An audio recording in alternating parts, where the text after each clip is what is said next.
চীনের অনেক উপকূলীয় অঞ্চলে সমুদ্র থেকে তুলে আনা ঝিনুক খাওয়ার পর তার খোলস ফেলে না দিয়ে যে কৌশলে ব্যবহার করা হয় সেটা চমকে দেওয়ার মতো বিশ্বজুড়ে কসমেটিক্স ইন্ডাস্ট্রির জন্য কার্যকর উপাদান হিসেবে দাঁড়িয়ে গেছে।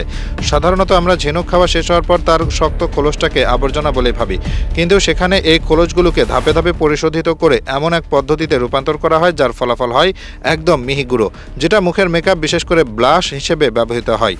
এই কাজে শুরু হয় ঝিনুক পরিষ্কার করার মধ্য দিয়ে একদম ভালোভাবে ধুয়ে সব নোংরা উপাদান সরিয়ে একে নিয়ে যাওয়া হয় পরবর্তী ধাপে। এরপর খোলসগুলোকে উচ্চ তাপে কমপক্ষে 12 ঘন্টা জাল দেওয়া হয় যাতে সব রকম জীবাণু এবং আর্দ্রতা একদম উধাও হয়ে যায়। তাপ দিয়ে সাদা রঙের খোলসগুলো যখন আর শক্ত থাকে না বরং ভঙ্গুর হয়, আর এই ভঙ্গুর অবস্থায় আসল কাজের জন্য উপযোগী।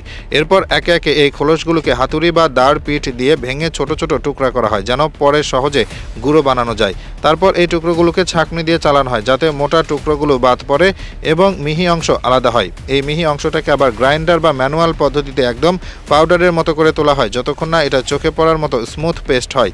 এরপর এই ঝিনুক খোলসের গুঁড়োর সঙ্গে মেশানো হয় আরও কিছু উপাদান, যেমন gypsum powder, talcum powder, mother earth powder এবং কাঠচিল পাউডার। এই গুঁড়াগুলোকে একসাথে এক পাত্রে নেওয়া হয় এবং তার মধ্যে পরিমাণ মতো পানি দেওয়া হয় যাতে পুরো মিশ্রণটা একটা ঘন পেস্টের মতো হয়।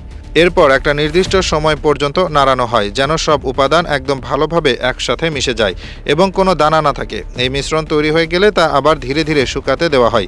শুকানোর পর দেখা যায় একটা সুন্দর ম্যাট ধরনের ফিনিশ আসে, যেটা গালে দিলে ঠিক যেন প্রাকৃতিক গোলাপি আভা তৈরি করে। আসলে এই পুরো প্রক্রিয়াটি এমনভাবে করা হয় যাতে এতে কোনো কেমিক্যাল বা কৃত্রিম রং না লাগে, কারণ ঝিনুকের খোলসে থাকা প্রাকৃতিক খনিজ উপাদানগুলোই এমন এক ধরনের আভা তৈরি করে যা ত্বকে সহজে বসে যায় এবং সারা দিন ধরে থাকে। এই ব্লাশ তৈরি করার পদ্ধতিতে যেটা সবচেয়ে গুরুত্বপূর্ণ সেটা হলো উচ্চ তাপে খোলস গরম করা আর তারপর একদম নিখুঁতভাবে গুঁড়ো তৈরি করা, কারণ যদি গুঁড়োটা একটু মোটা বা খসখসে হয় তাহলে সেটা মুখে দিলে দাগ পড়ে বা চামড়া খসখসে দেখায়। আর তাই এই ধাপগুলোতে বেশ দক্ষ লোকজন লাগে যারা হাতে কাজ করে একদম নিখুঁত পেস্ট বা পাউডার তৈরি করে। এই ব্লাশ পরে একদম ছোট ছোট কৌটায় ভরা হয় এবং স্থানীয়ভাবে কিংবা অনলাইনের মাধ্যমে বিক্রি করা হয়।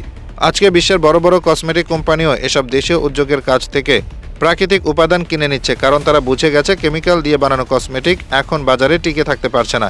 এই ঝিনুকের খোলস দিয়ে তৈরি প্রাকৃতিক ব্লাশ এখন শুধু মেয়েদের মেকআপ ব্যাগে জায়গা করে নেয়নি, বরং এক ধরনের প্রমাণ হিসেবে দাঁড়িয়েছে জিনিসটা ফেলা নয় যদি জানো কিভাবে তার সর্বোচ্চ ব্যবহার করা যায়।